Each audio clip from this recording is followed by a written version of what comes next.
Ahora vamos a hablar de la semiología del aparato digestivo y nos vamos a referir al abdomen.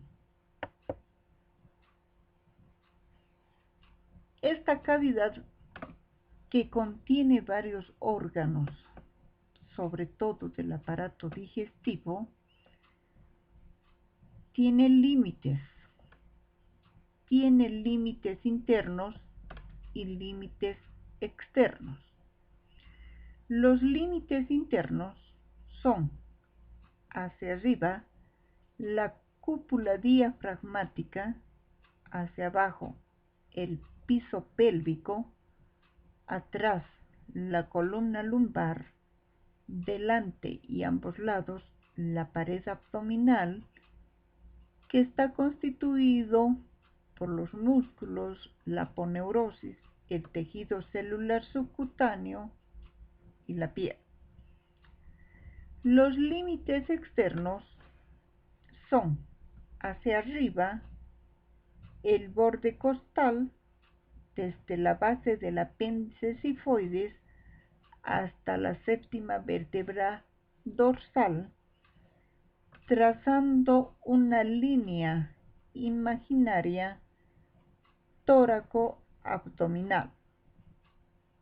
Abajo, externamente, otra línea que se extiende desde las arcadas crurales, pasando por las crestas ilíacas hasta la cuarta vértebra lumbar, la línea abdominopelviana.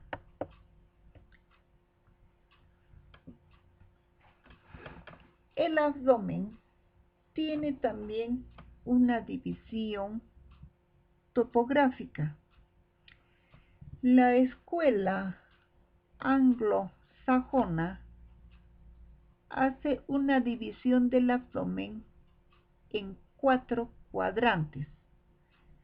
Se trazan 2 líneas imaginarias perpendiculares que pasan por el ombligo. De esta forma se delimitan estos 4 cuadrantes, que tenemos el cuadrante superior derecho, el cuadrante superior izquierdo, el cuadrante inferior derecho y el cuadrante inferior izquierdo. Cada cuadrante tiene a ciertos órganos, o sea, a la proyección de ciertos órganos. Como ustedes ven en la imagen, tenemos el contenido del cuadrante superior derecho, del cuadrante superior izquierdo, del cuadrante inferior derecho y del inferior izquierdo. La escuela francesa, o también la latina, hace una división del abdomen por regiones, donde se trazan 2 líneas verticales y 2 horizontales. Las 2 líneas verticales son la continuación de las líneas medioclaviculares que se prolongan hacia abajo hasta los lados del pubis. De las 2 líneas horizontales, una superior o subcostal que une la parte más baja de las décimas costillas, proyectada en la parte posterior a la altura del disco que separa la segunda de la tercera vértebra lumbar, y la inferior o transtubercular, que pasa por los tubérculos de las crestas ilíacas, más o menos a 5 centímetros por fuera de las espinas ilíacas anterosuperiores, y corresponde por detrás a la quinta lumbar.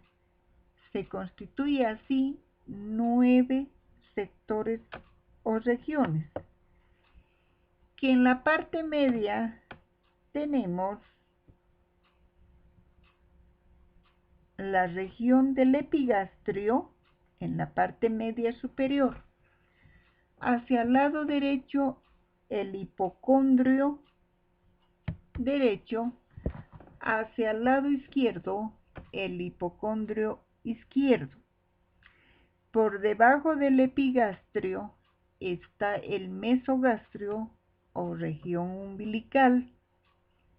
Hacia el lado derecho tenemos el flanco derecho y hacia el lado izquierdo el flanco izquierdo. Por debajo del mesogastrio tenemos al hipogastrio, que al lado derecho tenemos la fosa ilíaca derecha y al lado izquierdo la fosa ilíaca izquierda. A cada una de estas regiones se proyectan los órganos o vísceras.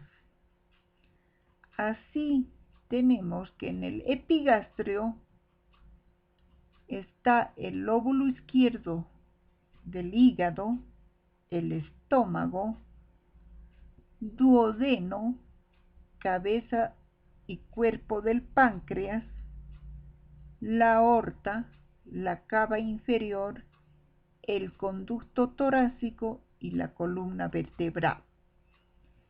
En el mesogastrio tenemos el colon transverso, asas del intestino delgado, peritoneo formando el epiplón mayor, el mesenterio, la aorta y la cava inferior. En el hipocondrio derecho tenemos el lóbulo derecho del hígado, fondo de la vesícula biliar, parte del colon transverso, el ángulo hepático, la extremidad superior del riñón derecho y la cápsula suprarrenal. En el hipocondrio izquierdo tenemos el lóbulo izquierdo del hígado, la tuberosidad mayor gástrica, el cardia, el epiplón gastroesplénico, el vaso, la extremidad superior del riñón izquierdo y la cápsula suprarrenal, pequeña porción del colon descendente, el ángulo esplénico, asas del IE1 y la cola del páncreas. En el mesogastrio tenemos el epiplón mayor, la porción baja gástrica, el colon transverso, asas del intestino delgado, mesenterio, cava y aorta. En el flanco izquierdo, parte del intestino delgado y colon izquierdo. En el flanco derecho, parte del intestino delgado y colon derecho. En la fosa ilíaca derecha tenemos el ciego, el apéndice, asas delgadas, el psoas, los genitales en la mujer que son el ovario y la trompa, el uréter, vasos ilíacos. En la fosa ilíaca izquierda tenemos el sigmoides, la porción baja del colon descendente, asas delgadas, genitales en la mujer, o sea, el ovario y la trompa izquierda, vasos ilíacos y psoas. En el hipogastrio tenemos el epiplón mayor, parte del intestino delgado, vejiga, uréter y el útero en la mujer.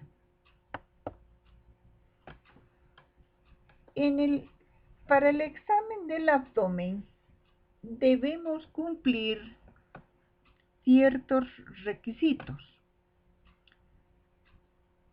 como estar en un ambiente con buena ventilación e iluminación, presentarse con su paciente, informarle lo que se va a realizar, solicitarle su autorización para proceder con el examen clínico, realizar el lavado clínico de manos, la aplicación de alcohol en gel. Las manos tienen que estar tibias y con uñas cortas. Comprobar que el paciente ha vaciado la vejiga. El paciente debe estar cómodo en una camilla en posición de cúbito dorsal, la cabeza sobre una almohada, las piernas extendidas o en ligera semiflexión y las manos a los costados del cuerpo. En algunos casos es necesario cambiar de posición, como en una valoración de ascitis. Por ejemplo, el examinador debe ubicarse a la derecha del paciente. Antes de empezar la palpación, se le pide al paciente que señale las zonas o zona que presenta dolor, si es el motivo de consulta, para explorarlas al final. Se recomienda distraer al paciente con alguna conversación o con preguntas para evitar el miedo y sobre todo la contracción de los músculos abdominales. Se solicita al paciente aflojar sus prendas y descubrir bien el abdomen. Se debe colocar una media sábana para cubrir el área que no se examinará, como puede ser la región inguinal y los miembros inferiores. Cumpliendo esos requisitos, se comienza a hacer la exploración física, que en el caso del abdomen, primeramente se hace la inspección, luego la auscultación, sigue la percusión y la palpación. La inspección se divide en estática, donde se observa el abdomen normal, que es plano, simétrico, con forma de S itálica, viendo de perfil, presentando una leve excavación en epigastrio, leve prominencia en mesogastrio y leve excavación en hipogastrio, previa al pubis. O bien, se observa como un cilindro aplanado en la edad adulta. En los niños y en la vejez tiende a ser globuloso. Es importante tomar en cuenta además el biotipo del paciente. Los microesplágnicos aparecen con un abdomen excavado, con pronunciada prominencia de las espinas ilíacas anterosuperiores y los rebordes costales. Los macroesplágnicos presentan un abdomen abultado, tenso, con abundante tejido o panículo adiposo. Además, observando el abdomen, debemos ver al medio esa línea vertical o línea blanca. Debemos observar también la distribución del vello en el pubis, que en la mujer tiene la forma de un triángulo de base superior, mientras que en el varón tiene una forma romboidal.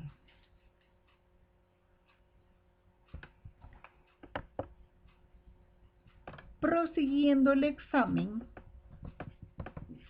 observamos o podemos encontrar diversos tipos de contorno abdominal. Podemos encontrar una distensión generalizada con el ombligo deformado en pacientes, por ejemplo, con obesidad o meteorismo reciente. Puede existir una distensión de la mitad superior en una dilatación gástrica, en un quiste pancreático, en una carcinomatosis. Puede existir una distensión generalizada con el ombligo prominente en una ascitis crónica, en la presencia de un tumor o en hernia umbilical. Puede existir una distensión de la mitad inferior, como en un embarazo, en un tumor ovárico, en retención vesical. Puede existir un abdomen deprimido por desnutrición. Puede existir distensión del tercio inferior en la presencia de un fibroma de útero, ya lo dijimos, en un embarazo y también en una distensión vesical. Podemos observar diversas formas y tipos de abdomen. Podemos encontrar un abdomen plano, un abdomen globoso, por ejemplo, en pacientes obesos, en pacientes con distensión abdominal, un abdomen excavado en un paciente con caquexia, en desnutrición, en neoplasias.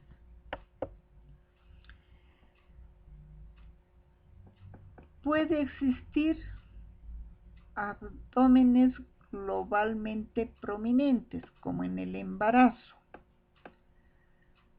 o puede existir en una paciente multípara, donde ya existe hipotonía muscular.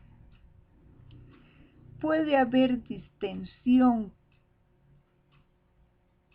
por una ascitis, donde además adopta la forma de abdomen de batracio, donde el líquido además distiende las partes laterales del abdomen. Puede haber un abdomen en delantal, cuando sobre todo existe en mujeres, cuando se colocan de pie el abdomen, la pared del abdomen hace un repliegue en delantal. Puede existir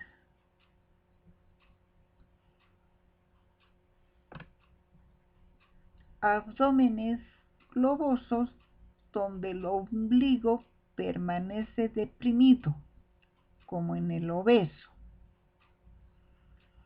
Pero en algunos casos el ombligo se encuentra sobresaliendo, o sea, evertido, cuando existe bastante distensión de la cavidad abdominal.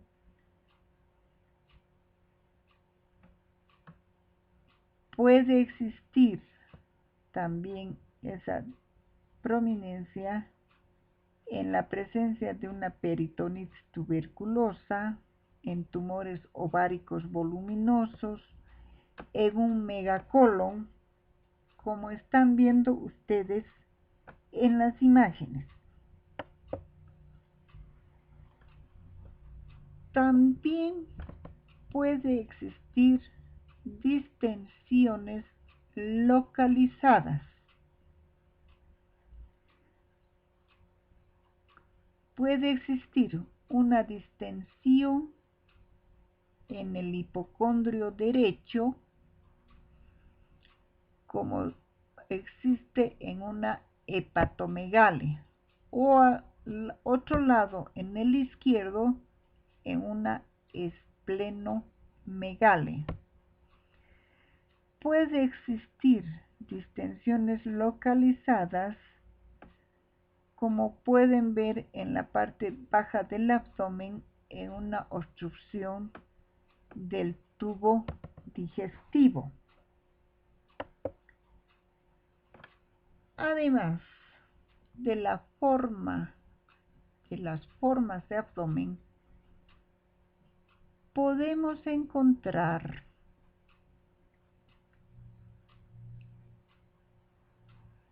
algunos lugares sobresaliendo de la parte de la pared abdominal, como son las hernias. Y estas hernias pueden localizarse en diversos lugares de acuerdo por donde protruyen.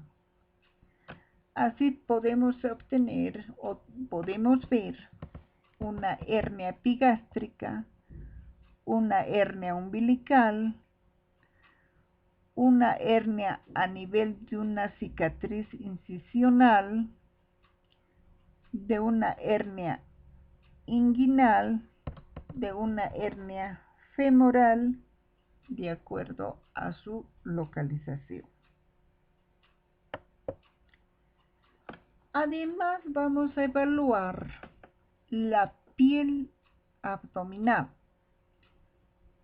donde podemos encontrar estrías, equimosis, alteraciones en ombligo, circulación colateral, edemas, cicatrices. En la piel puede existir diversas lesiones, primarias o secundarias. Podemos encontrar erupciones como en la rociola tífica, rociola sifilítica, lesiones de un herpes zóster. Podemos encontrar manchas azules como en una pitiriasis inguinal. En los ciróticos podemos encontrar lesiones de rascado o pústulas por infección secundaria. Podemos encontrar coloraciones azuladas como las equimosis. Además, podemos valorar y encontrar estrías, que como sabemos son por ruptura de las fibras de colágeno. Si son antiguas, son de coloración blanca. Si son recientes, toman esa coloración roja vinosa, como en los embarazos. Podemos encontrar manchas como ser una coloración azulada periumbilical, constituyendo el signo de Cullen, o una coloración azulada en flancos, constituyendo el signo de Turner,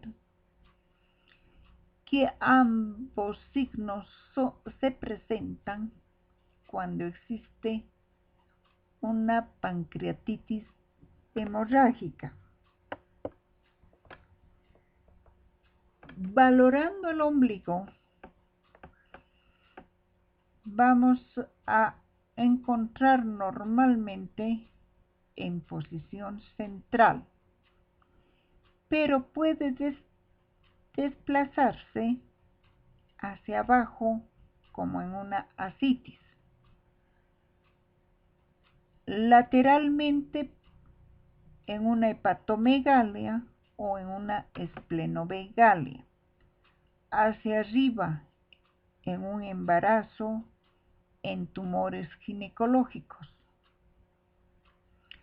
El ombligo normalmente es umbilicado o plano. Cuando existe ascitis, se puede ver que protruye hacia afuera, o sea, existe un ombligo evertido. Puede existir una onfalitis, que es una inflamación del ombligo que se manifiesta por enrojecimiento y muchas veces por la presencia de secreción. Valoramos también en la pared abdominal la existencia de circulación colateral con disposición en cabeza de medusa a partir del ombligo, una circulación colateral porto-cava. Podemos encontrar con una disposición vertical en las partes laterales cuando la circulación colateral es cava-cava. Podemos encontrar edema en la pared abdominal en aquellos pacientes que llegan incluso a anasarca. Podemos encontrar ascitis con una distensión del abdomen donde el líquido está en la cavidad peritoneal. Valoramos también la presencia de cicatrices postquirúrgicas.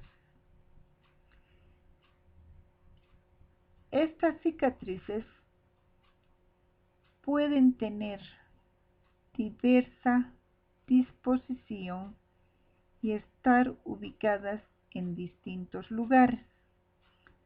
Así tenemos una oblicua casi en hipocondrio derecho cuando ha existido una cirugía de vesícula biliar. Podemos tener una paramediana supraumbilical, una mediana suprainfraumbilical, una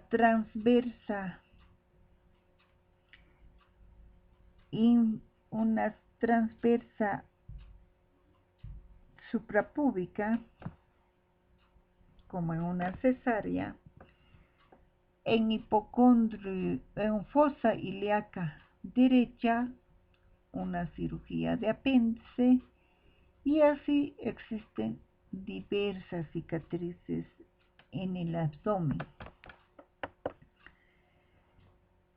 Después de haber realizado la inspección estática, hacemos la inspección dinámica. Se va a observar de frente al paciente y desde los pies muchas veces, y notamos los movimientos respiratorios, a veces la presencia de pulsaciones o el peristaltismo de las asas intestinales. La respiración es predominantemente abdominal en los varones. El abdomen se levanta y desciende con la respiración. En individuos delgados puede verse pulsaciones de la aorta abdominal en la línea media y también puede observarse movimientos peristálticos. El peristaltismo puede observarse también en caso de obstrucciones. Después recién pasamos a la auscultación del abdomen. Se ausculta primero porque la palpación y la percusión pueden alterar los fluidos hidroaéreos intestinales. Esta técnica se emplea para valorar la motilidad intestinal y descubrir ruidos de origen vascular, para lo cual se coloca el diafragma del estetoscopio sobre la pared abdominal, presionando en forma suave mientras el paciente respira lentamente.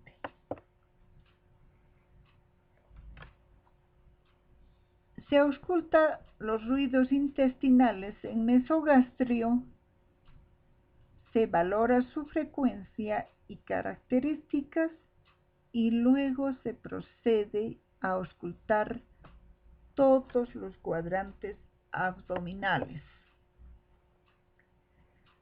Los ruidos intestinales, o sea, son ruidos hidroaéreos suaves, continuos, de 5 a 35 por minuto, no acompañados de dolor, producidos por la movilización de contenido líquido gaseoso en el intestino.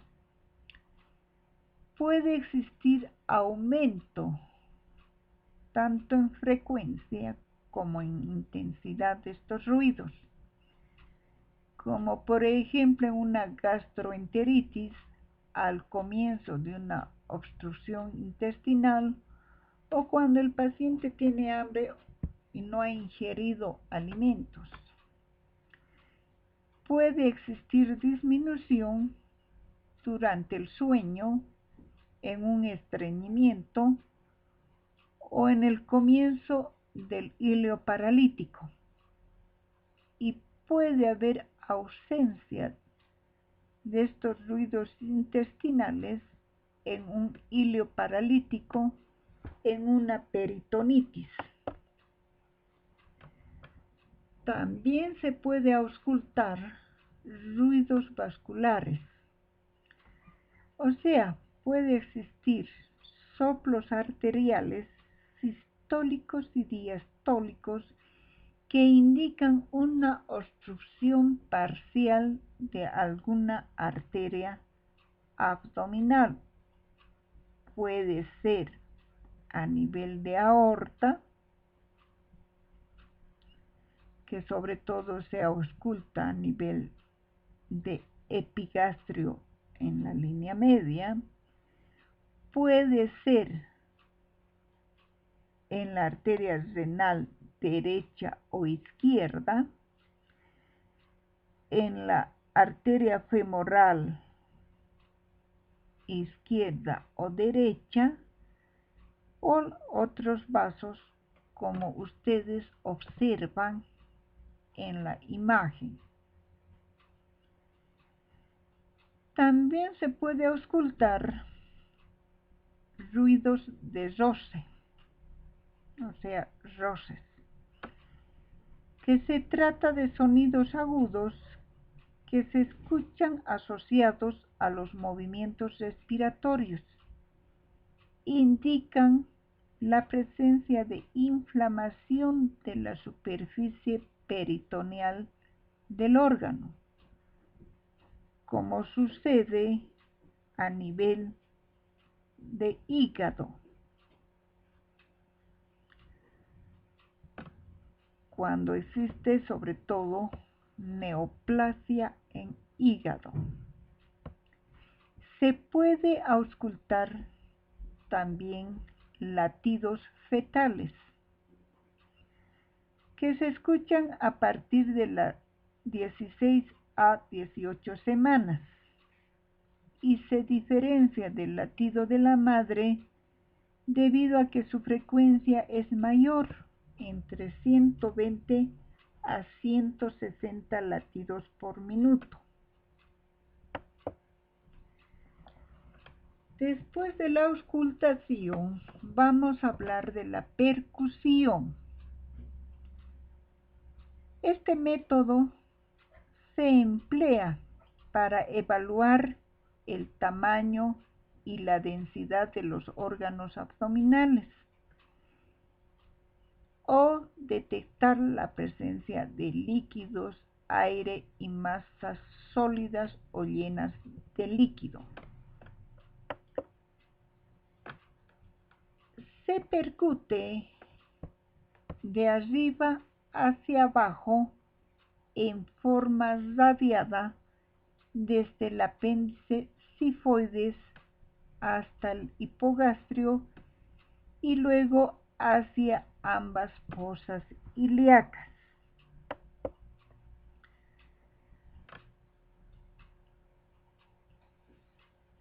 Los ruidos que se obtienen puede ser un timpanismo, donde se escucha como una nota musical de un tono más agudo que la resonancia, sobre las vísceras llenas de aire. Existe hiperresonancia, el tono entre el timpanismo y la resonancia en la base del pulmón derecho. Resonancia es una nota sostenida de tono moderado sobre el tejido pulmonar y a veces sobre el abdomen. Matidez, que es una nota corta de tono grave con escasa o ninguna resonancia sobre los órganos sólidos, o bien sobre órganos sólidos y adyacentes a estructuras llenas de aire.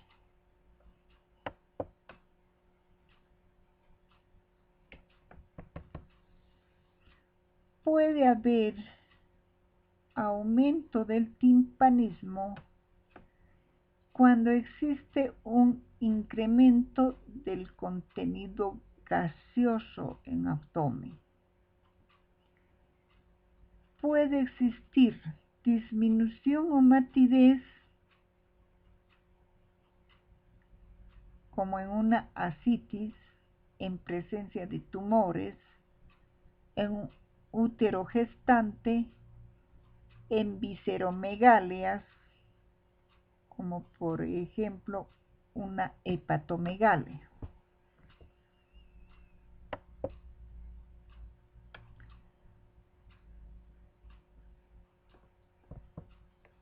Cuando existe ascitis,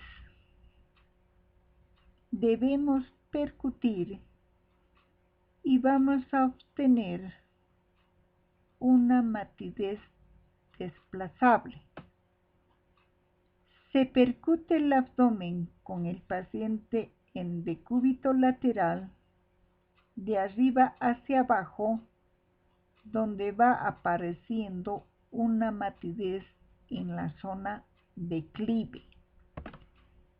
Se cambia al paciente al otro decúbito lateral, se realiza la misma técnica y el líquido se desplaza y aparece también una matidez en la zona de declive. Para terminar de valorar una ascitis, se debe hacer la onda ascítica o obtener la onda ascítica. Una mano se apoya sobre un flanco con el pulgar en la línea infraumbilical y la otra percute el flanco opuesto con la punta de los dedos. La mano apoyada percibirá una onda líquida. Además, en esta técnica existe un ayudante donde coloca la mano en la parte central del abdomen presionando con el borde cubital. Presionando el ayudante, entonces se procede a la técnica descrita.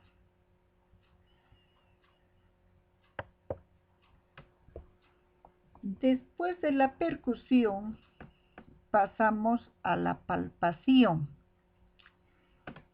Es la técnica semiológica más importante en la valoración de abdomen, por la cantidad y calidad de información que brinda. Esta palpación puede ser monomanual o puede ser bimanual. En la monomanual, la mano es activa para explorar, es pasiva en la espera de cambios. En la palpación bimanual, ambas manos pueden ser activas para la comparación de resistencia, o una puede ser pasiva y la otra activa. La mano pasiva generalmente sirve de apoyo para relajar o para presionar, y la mano activa es la que explora. El abdomen normalmente a la palpación es blando, depresible, no doloroso. Clásicamente, esta palpación se divide en superficial y profunda. La palpación superficial tiene maniobras como la mano de escultor de Merlo, la maniobra de esfuerzo, la exploración de la tensión abdominal. En la mano de escultor de Merlo es la maniobra con que comienza la palpación del abdomen. Se realiza pasando la mano derecha plana por la superficie del abdomen, permitiendo la relajación de la pared. Además, valora la detección de bultos, que son tumoraciones como lipomas, hematomas, abscesos, hernias, eventraciones.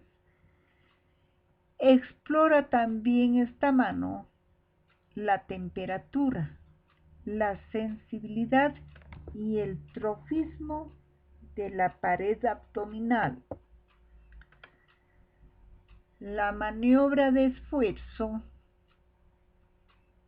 Se indica al paciente que levante la cabeza o las piernas para contraer los músculos rectos anteriores. Lo que está por delante se palpa mucho más fácilmente y suele ser móvil, y lo que no se encuentra en la cavidad se hace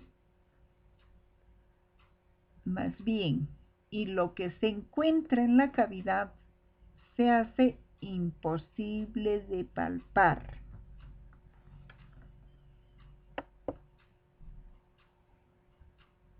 Tenemos la exploración de la tensión abdominal. Se coloca la mano derecha de plano sobre el abdomen, paralela a la línea media, con dedos orientados hacia la cabeza del paciente. Se deprime la pared con movimientos rítmicos de flexión a nivel de las articulaciones metacarpofalángicas. Se comienza desde abajo hacia arriba, por fuera de los rectos, y se compara la tensión en zonas simétricas de ambos hemiabdómenes. La tensión abdominal incrementada por causas de la pared o en la cavidad, por ejemplo, irritación peritoneal en la pared. En la cavidad puede ser por una apendicitis aguda, una colecistitis o una peridiverticulitis. En casos avanzados puede presentarse espontáneamente y doloroso, como en perforación de una víscera hueca, a lo que se le conoce como abdomen en tabla. Puede también existir disminución de la tensión abdominal después de embarazo, en desnutrición de tipo congénito, donde la mano del examinador puede llegar inclusive hasta la columna dorsal. Y luego viene ya la palpación profunda. Esta palpación, como su nombre dice, es ya profunda. O sea, la mano del examinador debe ingresar en forma oblicua sobre todo los pulpejos de los dedos, con el objetivo de valorar las vísceras. O sea, aquí ya se valoran órganos como vísceras huecas, estómago, colon, ciego, vísceras sólidas como el hígado, el vaso, o bien la presencia de visceromegalias, de tumoraciones. Para cada órgano se aplican maniobras y técnicas adecuadas. Puede ser monomanual o bimanual. Tenemos las referencias bibliográficas y muchas gracias, jóvenes.